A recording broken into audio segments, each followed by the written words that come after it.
Magandang araw mga calling up, isa na namang video ang ating bigyan ng reaction ngayon. May bago ngang scout sina Calling Up Rab. Bago po yan mga calling up ay pakisuportahan niyo po ang aking YouTube channel Calling Up Community. Ito ngang si Edo ay nag-scout at isa nga sa kanyang napuntahan ay ang pamilya ni Rose Ann. Si Rose Ann lang po at ang kanyang mama ang magkasama sa kanilang munting tahanan.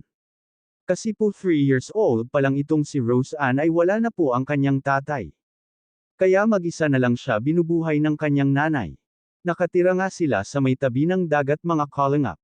Laking pasasalamat nga nila mga calling up kasi napuntahan nga sila doon ni Edo. Ang tanging hanap buhay lang nila ay pagtitinda ng wallies. Ang kanyang nanay ang gumagawa at siya naman ang nagtitinda. Kung may matinda nga daw siya, pambili nga daw nila iyon ng bigas. Kahit paman sa kanilang kahirapan mga calling up ay hindi hadlang ito para tumigil siya ng pag-aaral.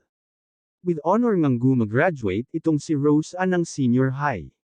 Grabe na sa kanya na lahat mga calling up, ang ganda na at matalino pa.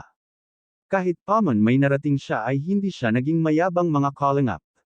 Gusto niya po sanang mag-aral pa hanggang kolehiyo kasi sayang naman ang kanyang talino. At gusto niyang maging guro pero nga wala lang daw siyang panggastos sa pag-aaral. Kasi may sakit nga daw itong nanay ni Rose Ann at gusto niya munang ipagamot ang kanyang nanay. Pero salamat nga at nandito si Calling Up Rab para matupad ni Rose Ann ang kanyang gusto na makapagtapos. At marami na nga ang handang susuporte sa pag-aaral para sa kanya, kasi alam naman natin mga calling up na maraming mga tao ang laging andyan na sumusuporta sa mga calling up, at isa na ngang calling up itong si Rose Ann.